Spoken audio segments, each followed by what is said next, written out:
আসসালামু আলাইকুম আমার প্রিয় বন্ধুরা, আশা করছি আপনারা সবাই ভালো আছেন। বন্ধুরা, আজকের ভিডিওতে আমরা গোনা কি, গোনা বলতে আসলে কি বোঝায়, গোনাহের পরিচয়, গোনাহের ধরন ও প্রকার এই বিষয়ে জানার চেষ্টা করব ইনশাআল্লাহ।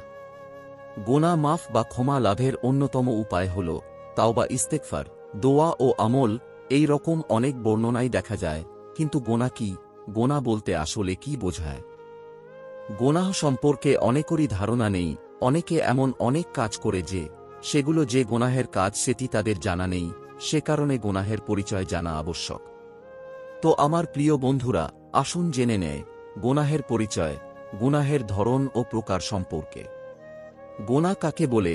গুনাহ শব্দটি ফার্সি হলেও এটি শুনলে অনেকেই পাপকে বুঝে থাকে, আর বাস্তবেও তাই। ফার্সি গোনা শব্দের বাংলা অর্থ হল পাপ। অভিধানের আলোকে বাংলায় গোনা বলতে বোঝায় অন্যায়, কলুষ, দুষ্কৃতি। কিন্তু গোনা বা পাপের অনেক আরবি শব্দ থাকলেও মানুষ তা জানে না। মানুষ শুধু অন্যায় কাজ করলে তার গোনাহ বা পাপ হবে এমনটি জানে। শব্দ বা ভাষা যাই হোক না কেন, ইসলামে সুনির্দিষ্ট কিছু কাজকে গোনা হিসেবে সাব্যস্ত করেছে।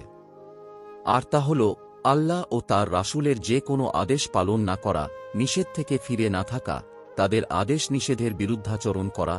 এই বিরুদ্ধাচরণ হতে পারে কথায়, এই বিরুদ্ধাচরণ হতে পারে কাজে, এই বিরুদ্ধাচরণ হতে পারে মৌন সম্মতিতে, এই বিরুদ্ধাচরণ হতে পারে প্রকাশ্যে বা অপ্রকাশ্যে।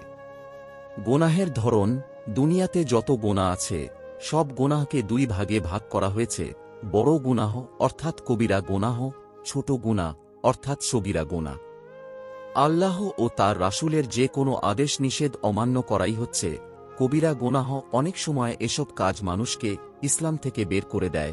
সাধারণত কবিরা গোনা হল আল্লাহর সঙ্গে শিরক বা অংশীদার স্থাপন, পিতা মাতার অবাধ্যতা, নিরপরাধ ব্যক্তিকে হত্যা, মিথ্যা, জাদুটোনা, সুদ ইত্যাদি। সর্বোপরি কথা হল, যেসব গোনাহের ব্যাপারে বিশেষ কোনো শাস্তির বিধান আরোপ করার কথা এসেছে, যেগুলো শুধু হারাম বা নিষেধের মধ্যেই সীমাবদ্ধ নয়, বরং শাস্তিও নির্ধারিত।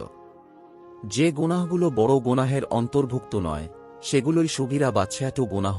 তবে বারবার সগীরা বা ছোট গোনাহ করতে থাকলে তা একসময় বড় গোনাহে পরিণত হয়। তবে সগীরা বা ছোট গোনাহের ধরন হল এমন: নামাজে জামা কাপড়, চুল দাড়ি নিয়ে টানাটানি করা, নামাজে বিনা প্রয়োজনে গলা খাকরানো বা কাশি দেওয়া, অযথা এদিক সেদিক তাকানো, মানুষকে অভিশাপ দেওয়া, অন্যায়ের পক্ষ অবলম্বন করা, গোসলখানায়, চলাচলে রাস্তায় কিংবা গাছের ছায়ায় পেশাব করা, যে কোনো জিনিস অপচয় করা ইত্যাদি। সর্বোপরি কথা হল, যেসব কাজ করা হারাম কিন্তু এর জন্য সুনির্দিষ্ট কোনো শাস্তি বিধান উল্লেখ নেই, তাই সগীরা গোনাহ। তো বন্ধুরা, এই কাজগুলো করা, কাউকে করতে বলা কিংবা কেউ করছে তা দেখা সত্ত্বেও তাকে নসিহত না করে চুপ থাকাও গোনাহের কাজ। এসব কাজগুলো থেকে বিরত থাকা খুবই জরুরি। হে মহান আল্লাহ তাআলা, আপনি সকল মুসলিম উম্মাহকে আপনার ও আপনার রাসূল অর্থাৎ আমাদের প্রিয় নবী হযরত মুহাম্মদ সাল্লাল্লাহু আলাইহি ওয়াসাল্লামের কথা ও কাজের আদেশ নিষেধের বিরোধিতা সহ যে কোনো গোনাহের কাজ থেকে বিরত থাকার তৌফিক দান করুন।